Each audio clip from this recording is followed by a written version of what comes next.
لمقتحم. السلام عليكم ورحمة الله وبركاته. بسم الله والحمد لله والصلاة والسلام على رسول الله محمد ابن عبد الله مفتاح باب رحمة الله عدد ما في علم الله صلاة وسلاما دائمين بدوام ملك الله وعلى آله وصحبه ومن والاه أما بعد.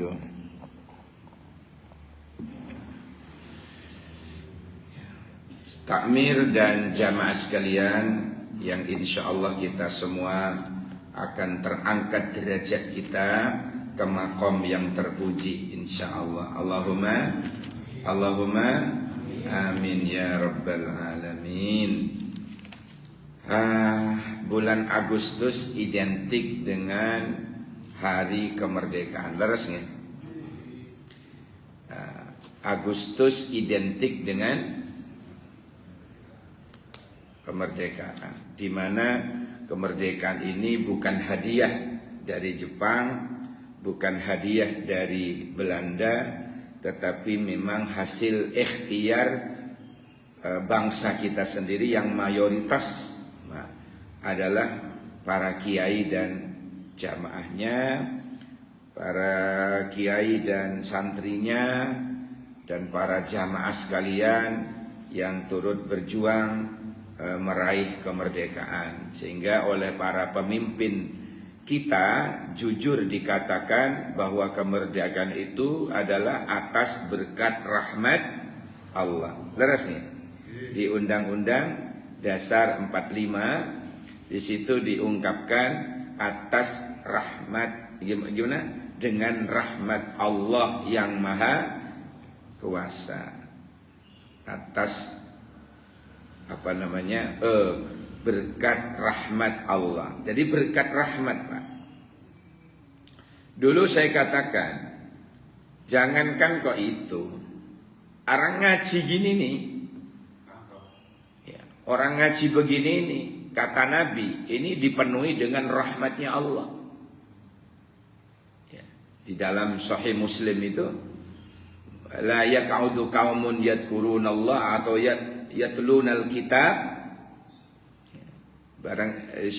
tiadalah suatu kaum yang duduk bersama, berzikir bersama, kemudian mengkaji ilmunya Allah, mengkaji kitabnya Allah, ya tentunya juga kitab-kitab Rasul, ya, apa yang disampaikan Allah melalui Rasulullah kita kaji bersama. Illa haffatsumul malaika. Yang pertama, melainkan malaikat sama-sama nimbrung di tempat ini, dipenuhi oleh malaikat. Bulan yang lalu ini di dalam Sahih Muslim, mendoakan siapapun yang hadir dengan doa Allahumma ighfir lahu, Allahumma arhamhu. Ini doanya malaikat kepada siapapun yang hadir ikut ngaji ngeten iki, didoain oleh malaikat, ya Allah ampuni orang ini, sayangilah orang ini. Jadi yang hadir itu ternyata mendapatkan doanya malaikat. Nah, yang kedua ini, wa ghasyiyatuhumur rahmah, diliputi oleh rahmatnya Allah. Sama dengan kemerdekaan tadi itu, dengan rahmat Allah yang maha kuasa. Kalau ngajinya tadi, wa ghasyiyatuhumur rahmah, orang-orang yang berkumpul di tempat ini ya dipenuhi oleh Allah dengan rahmatnya Allah. Apa rahmat itu? Kasih sayangnya Allah. Jadi rahmat itu adalah kasih sayangnya Allah. Maka orang yang hadir ikut-ikut ngaji seperti ini, yakin kita akan memperoleh kasih sayangnya Allah. Kalau Allah sudah sayang, tidak mungkin Allah akan menyiksanya. Sering kita memperoleh kasih sayangnya Allah. Masa sih mungkin Allah menyiksa? Yang jelas Allah akan mengampuni dosa-dosa kula panjenengan. Allahumma Amin ya rabbal alamin. Tidak ada manusia yang tidak berdosa. Dijenengi menungso ya mergo dosa. Lek ana menungso ngaku gak tahu berdosa, duduk menungso. Ya, kalau ada orang mengatakan tidak pernah berdosa, ya bukan manusia dia. Bukan manusia. Dikatakan manusia ya karena berdosa tadi. Tetapi khairul khata'in at-tawwabun, sebaik-baik orang yang bersalah adalah siapa di antara kalian yang mau kembali kepada Allah, siapa yang bertaubat kepada Allah. Ini bicara tentang rahmatnya Allah. Ya, jadi ternyata kemerdekaan itu pun juga karena rahmatnya Allah. Bentuk kasih sayangnya Allah. Ulama dengan tirakatnya, para ulama, para kiai, para ustadz itu berpuasa dulu Pak. Ingin merdeka yang berpuasa, sholat malam terus, berdoa di saat-saat mustajabah seperti mari adzan. Antara azan dan iqomah itu doa tidak akan pernah tertolak. Makanya kalau timernya panjang itu berkesempatan untuk berdoa yang banyak. Berdoa yang banyak. Ojo ini kayak ngobrol. Ayo mlebu. Sik tangi sik kurang sakmono, wis jagongan sik. Loh, jangan.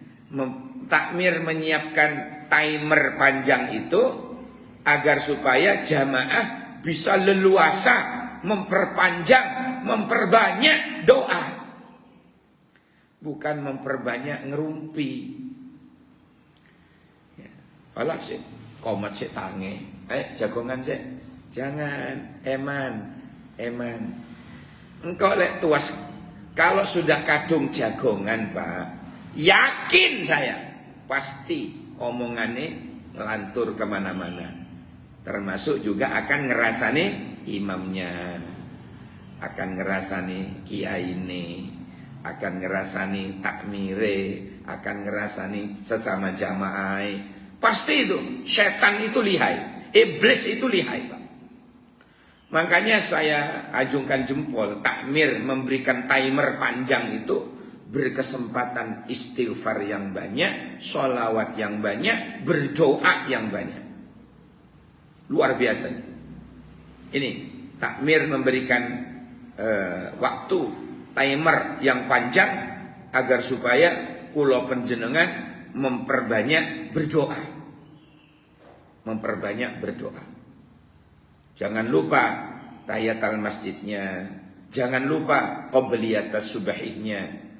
Maka barang siapa orang yang sholat sunnah sebelum subuh, rakaat pertama setelah Fatihah membaca alam nasrah, laka sadrak wa wada'na anka wizrak alladhi anqad dhahrak wa rafa'na laka dhikrak fa inna ma'al usri yusra inna ma'al usri yusra fa idza faragta fansab wa ila rabbika farghab. Rakaat kedua setelah Fatihah, alam tara kaifa fa'ala rabbuka bi ashabil fil alam yaj'al kaidahum fi tadlil wa arsala 'alaihim tayran ababil tarmihim bihijaratin min sijil faj'alahum ka'asfin ma'kul.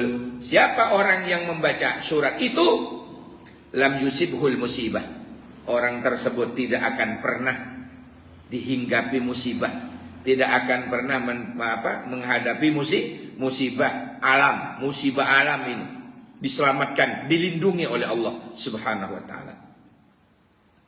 Makanya jangan pakai surat lain. Kalau qobliyah. Nah ini banyak orang salah paham. Dua surat itu kemudian dipakai untuk ngimami subuh. Nah ini salah paham ini. Surat pendek jangan pakai surat subuh Pak. Kasihan jamaah yang baru bangun, kasihan yang masih berjalan ke sini. Engkau lek pendek suratnya, orang sampai ke sini naik teras, di sini sudah sallallahu rabbuna ala nuril mubin sudah salaman kati mulai, nggak nututin Pak.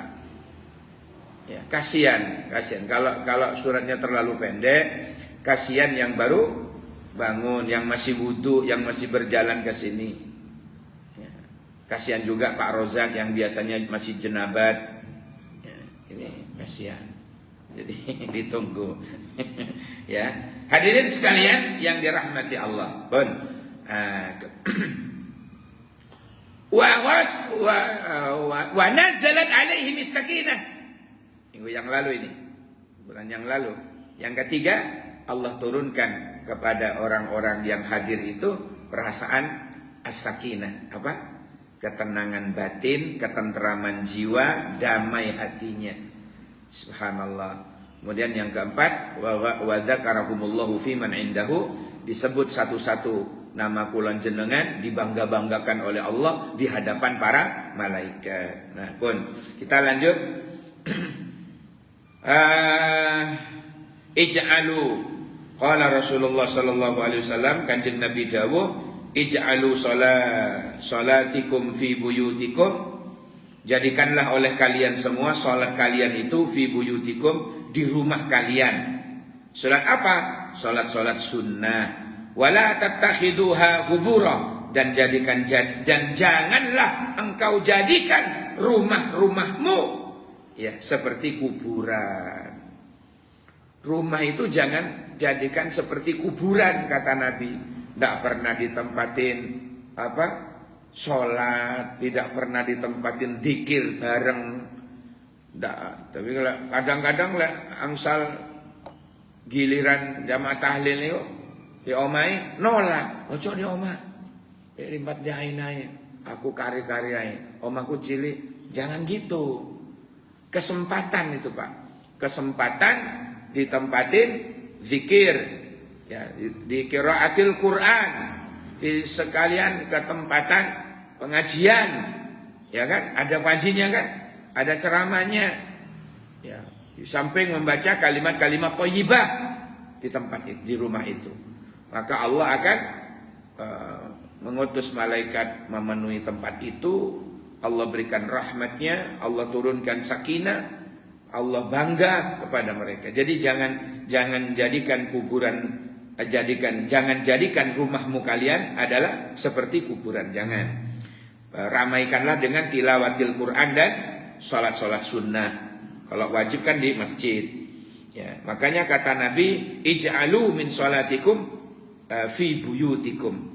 Atau dalam redaksi yang lain, dalam riwayat yang lain, Kanjeng Nabi dawuh, nawwiru buyutakum bis salah wa tilawatil Quran. Sinarilah rumah-rumah kalian itu, sinarilah rumah-rumah kalian itu dengan apa? Dengan bacaan Al-Quran, wassalah, dan salat. Apa yang dimaksud salat di sini? Salat-salat sunnah. Kadang Nabi itu membagi, Pak. Misalnya zuhur, kan ada 4 rakaat, 2 salam, 2 salam. Kadang Nabi itu salat sunnah qobliyah di rumah, salat sunnah 2 rakaat lagi di masjid. Kadang dibagi begitu.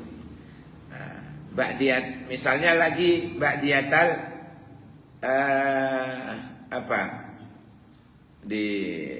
Dibagi misalnya maghrib, ba'diyata 2 rakaat ba'diyatal maghrib di masjid, kemudian di rumah 2 rakaat atau 6 rakaat sholat awabin. Jadi jadi contoh, ulam jenengan sudah dikasih contoh oleh Rasulullah bahwa perbanyaklah sholat-sholat sunnah di rumah. Sholat-sholat sunnah di rumah, Pak. Ya, tahajud, duha, kalau agak siang sedikit ya. Kalau malam, di tengah malam tahajud. Gitu. Jadi apa? Jangan sampai rumah itu seperti kuburan. Wala tattakhiduha kuburo. Jangan kau jadikan rumah kalian itu seperti kuburan. Ij'alu min salatikum fi buyutikum. Nah, maka kalau bisa perbanyaklah salat-salat sunnah di rumah kalian. Hadis rawahu Bukhari, diriwayatkan oleh Imam Bukhari. Hadirin sekalian yang dirahmati oleh Allah Subhanahu wa taala. Nah, jangan terlalu banyak. Kalau tidak kuat, sedikit-sedikit saja. Ini ada hadis dari Aisyah radhiyallahu anha, qalat, dia berkata, qala Rasulullah sallallahu alaihi wasallam, kanjeng Nabi dawuh, ahabbul a'mali ilallah, amal yang sangat dicintai oleh Allah, adwamuha, amal yang terus-menerus dia lakukan secara istiqomah, wa in qalla, walaupun sedikit-sedikit. Enggak apa-apa sedikit-sedikit, asalkan terus-menerus. Terus-menerus dia secara istiqomah. Itu lebih baik daripada banyak setahun sekali. Salat duha 2 rakaat bisanya karena sibuk, enggak apa-apa. Lebih bagus begitu kalau tiap hari masih 2 rakaat tapi pendino. Sik luwe api, kata Nabi, masih lebih dicintai oleh Allah daripada 12 rakaat setahun sekali. Jadi lebih baik yang 2 rakaat tapi pendino. Ini makna dari hadis ahabbul a'mali ilallah adwamuha wa in qalla. Ya. Misalnya sholawat 1000 sehari. Ya. Caranya dicicil. Subuh ngetan 200, duhur 200, ya asar 200, isya maghrib 200, isya 200, 1000 pun. Ya, Masya Allah. Dicicil. Sama dengan ketika Rasulullah itu mengistiqomahkan Sayyidul Istighfar, Pak. Sayyidul Istighfar, paham ya? Sayyidul Istighfar tahu nggak? Induknya istighfar. Coba kita baca bareng. Allahumma anta rabbi la ilaha illa anta khalaqtani wa ana abduka wa ana ala ahdika wa wa'dika mastata'tu a'udzu bika min syarri ma sana'tu abu'u laka bi ni'matika alayya wa abu'u bi dhanbi faghfirli fa innahu la yaghfirud dunuba illa anta. Istighfar ini oleh Rasulullah dibaca sehari semalam 70 au 100 marrah. Kadang 70, kadang 100 kali. Itu Rasulullah, Pak. Kula panjenengan ping pinten? Sedina. Sepisan. Kapan? Niki wau gareng. Ya, jangan. Ya, kita nyicil. Kalau ndak mampu 100 dicicil. Kayak tadi itu. Kalau niat niru Kanjeng Nabi, membaca induknya istighfar 100, jadi cicil. Misalnya duhur, subuh 20, gitu. Engkau duhur ping 20, asar ping kali dosa, maghrib kali dosa malih, isya kali dosa malih 100. Ya, jadi nyicil. Jadi kula panjenengan itu tidak harus keloro-keloro. Beribadah itu sesantai mungkin, tetapi yang terpenting istiqomah. Biar masuk ke hadisnya Aisyah ini. Gimana tadi? Ahabbul a'mali ilallah adwamuha wa in qalla. Amal yang dicintai oleh Allah, amal yang sangat disenangi oleh Allah, amal yang terus menerus walaupun sedikit-sedikit. Ini dipraktekkan, Pak.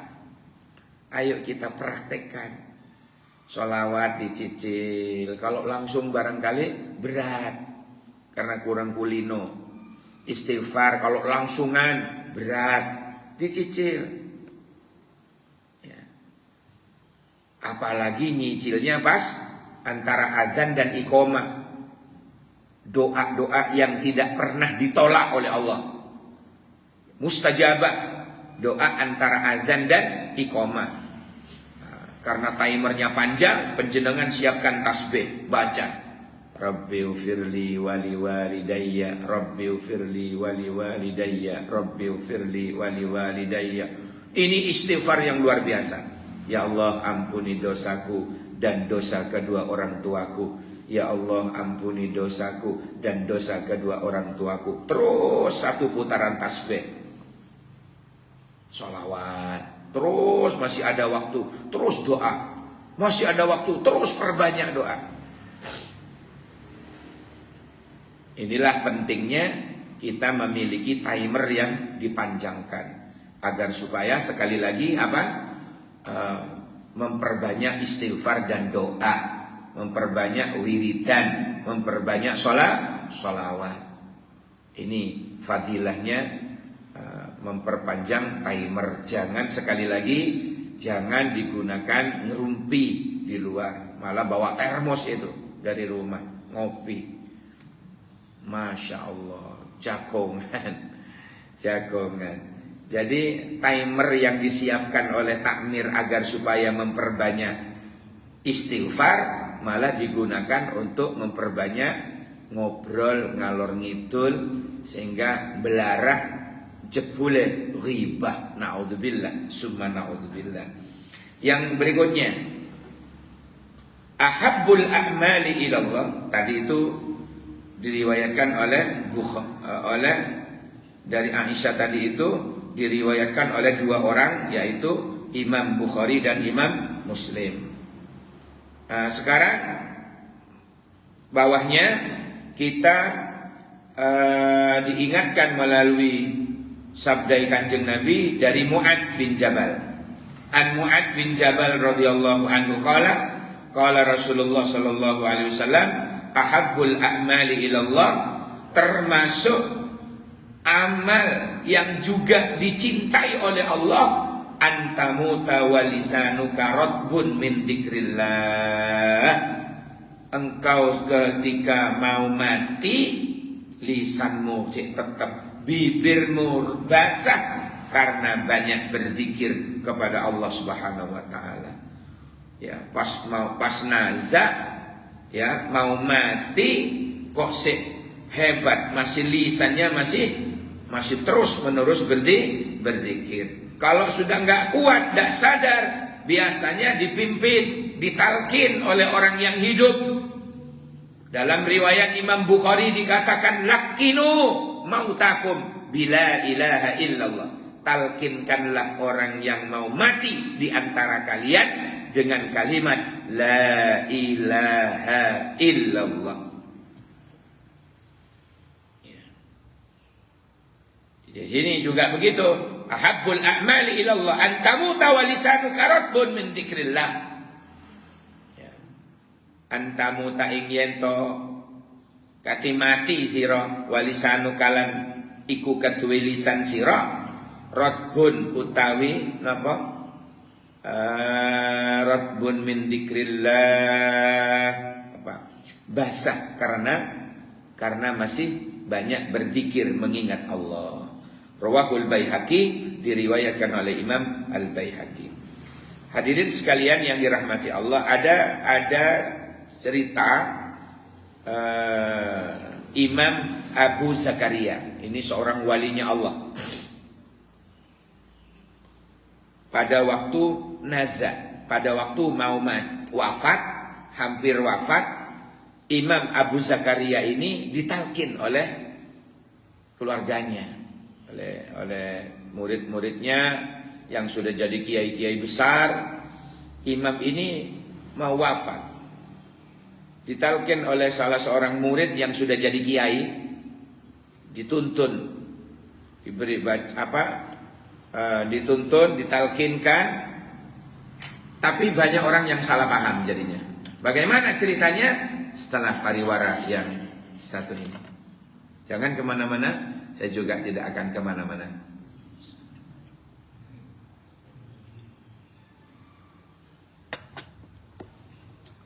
Hadirin sekalian, pada waktu Abu Zakaria, Imam Abu Zakaria ini nazak, hampir wafatnya, muridnya yang sudah jadi kiai tadi itu membimbing. Qul ya Abu Zakaria, la ilaha illallah Muhammadur Rasulullah. Nggak ngereken. Gak ngerekan, emoh. Qul ya Abu Zakaria, diulangi sama muridnya tadi, la ilaha illallah Muhammadur Rasulullah. Monggo diwaca, monggo diwaca. Ditekak, diletakkan di telinganya. Apa? Ndak ngerekan lagi. Masya Allah. Sampai ketiga kalinya, qul ya Abu Zakaria, ke telinganya, la ilaha illallah Muhammadur Rasulullah. Moh. Gitu. Moh. Semua sedih, Pak. Karena ini waliullah. Seorang walinya Allah. Kiai besar. Muridnya sudah jadi kiai semua. Begitu mau mati, mau wafat, ditalkin kok nggak gelem, susah semua. Beberapa menit kemudian, kayak ngelilir itu Pak, beliau kayak ngelilir, ngomong ke yang hadir itu, ya fulan, alhamdulillah, alhamdulillah gitu. Kok saya iso ngomong, alhamdulillah.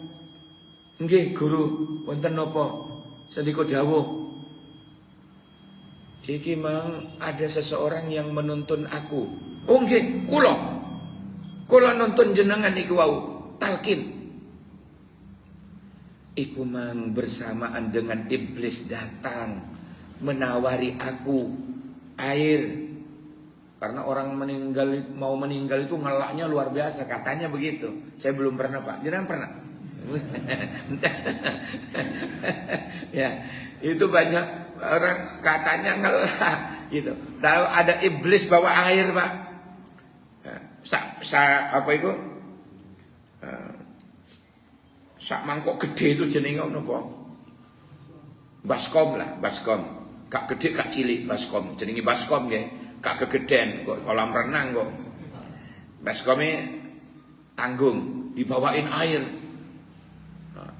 Ya Abu Zakaria, katanya iblis, bersamaan dengan talqin tadi itu.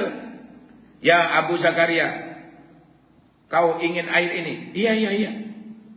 Ayo, ikuti aku. Dimocak nopo yang sekiranya murtad. Yang sekiranya murtad. Kul, katakan, Isa waladullah. Gitu. Bahwa Isa adalah anaknya Allah. Ayo baca. Tak ngerekan.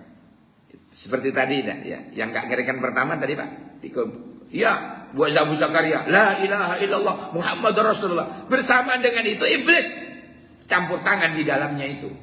Gak ngerekan Abu Zakaria, gak gelem mengucap apa yang dituntun oleh iblis tadi itu. Kedua kalinya, ya Abu Zakaria, sambil pegang air iblisnya itu, kalau kamu ingin air ini, katakan Isa adalah anak Tuhan.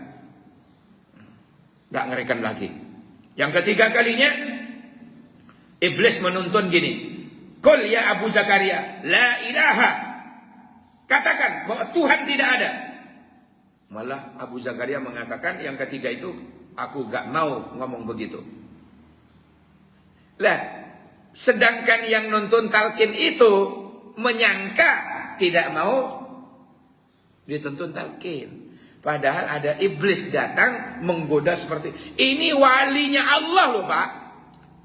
Ketika mau wafat masih terkena apa? Didatangi iblis seperti itu. Apalagi awa-awaan sing penuh dengan berlumuran dosa ngeten iki. Sing goroh bendino goroh niku. Ya Allah, ya Allah. Jadi orang nazak itu akan datang iblis berupa gurunya, berupa orang tuanya, berupa makanya orang mau nazak itu Pak terus ngajiin gitu, dibacain Yasin lah, dibacain tahlil di sekelilingnya itu, biar iblis yang mau berupa tadi itu gak kerasan di situ. Ya, biar iblis yang datang itu, yang kadang berupa orang tuanya, yang berupa gurunya, itu biar tidak kerasan dibacain itu. Bacain ayat kursi, dibacain Pokoknya rentetan di tahlil itu lengkap sudah. Dibacain ayat apa, surat Yasin dan sebagainya. Kemudian ada salah satu yang mentalkini terus, berulang-ulang terus. Ya, biar apa, iblis tidak sampai berhasil membujuk, merayu orang yang hampir wafat. Wali saja masih bisa didatangi seperti itu, apalagi awak-awakan yang sekedar wali murid. Walaupun sama-sama wali kita ini ya. Hadirin sekalian yang dirahmati oleh Allah, mudah-mudahan ada barokah manfaatnya. Semoga kula panjenengan tetap sehat, panjang umur, murah rezekine, istiqomah ibadahnya. Allahumma amin ya rabbal alamin. Ada yang ditanyakan barangkali sebelum saya tutup? Ya. Apakah kita boleh berdoa melampaui doanya Rasulullah? Contohnya tadi Bapak kalau salah baca turun tadi, itu kan laknatullah Israel ya. Tapi Rasulullah itu waktu ditipuki di Taif, dia nggak pernah. Sampean jangan baca satu hadis. Jangan baca satu hadis ribuan Pak. Dulu ya sebelum Fatu Mekah ya, Nabi itu pada waktu itu melaknat orang-orang yang menjadi musuh bebuyutannya Islam. Ada berapa itu? Ada 3 orang yang dilaknat oleh Nabi. Walaupun hanya sebentar, pada waktu itu Islam jaya lagi. Nah ketika Islam dalam keadaan sakaratul maut Pak, yang ada di Palestina misalnya, kok penjenengan, oh jangan di Taif dulu Nabi tidak, oh jangan begitu, cari riwayat yang lain, paham ya? Keterangan itu ribuan Pak. Kenapa saya ada melaknat, semoga Allah melaknat Israel yang begitu kejam kepada Muslim di Palestina? Karena saya niru Nabi, saya juga niru Nabi, bukan saya melampaui, enggak. Ya, saya niru Nabi ketika Islam terinjak-injak kehormatannya. Saya niru Nabi. Begitu Islam sudah tidak lagi dalam bahaya, Nabi berhenti berdoa seperti itu. Paham ya? Nah, jadi jangan kemudian tidak boleh melaknat Israel. Oh, jangan begitu. Itu bukan manusia itu, Pak. Ya, bukan manusia ini. Israel itu di tahanannya kemarin terungkap itu. Ya, terungkap. Para tahanan itu ada besi, Pak. Besi itu dibakar sampai merah. Itu dimasukkan ke duburnya kaum muslimin. Ya, kok bayangan itu. Siksanya kok begitu dahsyat itu. Para muslimah yang baru ditahan, diperkosa. Ya Allah, dibuka bajunya secara terang-terangan, aduh ya Allah, habis itu dibunuh. Kemudian kita tidak mau minta pada Allah doa seperti itu. Kejamnya luar biasa. Mereka bukan manusia, lebih kejam daripada hewan buas Israel itu. Ya, sehingga disebut Israel. Hel itu neraka. Israel, hai penghuni neraka. Tidak berlebihan menurut saya. Tidak berlebihan. Nabi pun juga melakukan dulu ketika Islam dalam bahaya. Nabi melakukan ketika Islam dalam bahaya, dalam diinjak-injak oleh mereka kehormatannya. Tetapi setelah Fathu Mekah, Islam jaya, Islam menang. Kemudian Nabi menghentikan doa seperti itu. Bahkan berhenti juga kunut yang 5 waktu itu, yang 4 berhenti, tinggal subuh sampai wafat. Ya. Jadi dulu kunut itu setiap 5 waktu, Pak. Subuh kunut, zuhur kunut, asar kunut, maghrib kunut, isya kunut, yang ada laknatnya itu. Dulu. Nah, begitu Islam sudah jaya, Islam sudah tidak ada dalam bahaya, Nabi berhenti kunut yang 4 ini kecuali subuh. Lalu subuh ini sampai Nabi wafat. hatta faraqad dunya. Di mana kitab yang saya baca? Dalam kitab Musnad Imam Ahmad.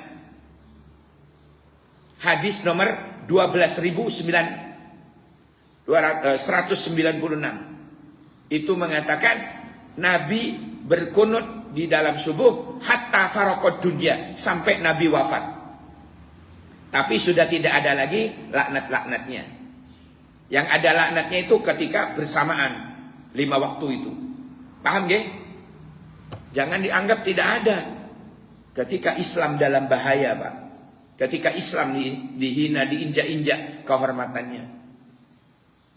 Jadi saya jangan dianggap berlebihan dan ngarang-ngarang dewe. Mboten. Ono sing tak contoh. Ono sing tak contoh. Ya, karena Islam sekarang lagi diinjak-injak kehormatannya di Palestina.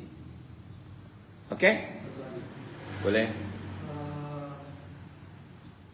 Kondisi kritis bahaya saat sakaratul maut. Kita juga sering berdoa mohon pertolongan kepada Allah pada akhir hayat kita itu husnul khotimah. Apakah doa-doa kita itu terkalahkan dengan godaan setan atau iblis pada saat sakaratul maut? Sedang amal-amal kita selama ini kan juga kita selalu bermohon kepada Allah. Apakah ada kisah yang menyebutkan bahwa kita juga dipermudah dalam sakaratul maut? Karena waliullah aja tadi mengalami seperti itu. Baik. Ini sekedar contoh tadi, seorang waliullah saja masih tembus iblis, ya kan? Nah, apalagi seperti kita misalnya. Tapi jangan pernah kecil hati. Insya Allah akan datang bertubi-tubi ya atas amal-amal soleh kula panjenengan yang akan mentamingi kula panjenengan. Contoh, ya dulu ada seorang kiai yang mimpi temannya yang wafat, ya kan? Dia ikut mengubur. Malamnya kiai tadi mimpi, bertanya, gimana keadaanmu dikubur? Singkat ceritanya nih. Karena sudah bunyi. Singkat ceritanya, bagaimana keadaanmu di alam kubur? Si temannya kiai tadi bilang cerita, iya, begitu saya dikubur, orang-orang pulang katanya, datang kepadaku seekor hewan yang menakutkan, lebih kejam, lebih menakutkan daripada anjing gila yang welek. Ya. Anjing gila welek, menakutkan. Saya mau diterkam. Saat para pentakziah mau pulang, saya mau diterkam. Untungnya ada seorang yang gagah ganteng ngalangi saya. Ada seseorang yang gagah pemberani menghalangi saya, bahkan mengusir hewan itu, sehingga aku selamat. Lalu aku tanya kepada seorang yang gagah tadi itu, man anta? Siapa kamu? Dia menjawab, siapa kamu kok mau menolongku, menyelamatkan aku? Si yang gagah tadi itu mengatakan, saya adalah surat Al-Kahfi yang selalu engkau baca. Bertubi-tubi nanti ada syafaat. Jangan kecil hati. Yang penting kula jenengan ngelakoni apa yang diperintah Nabi, ya, sunnah-sunnai dilakukan, amalan-amalan dilakoni semua.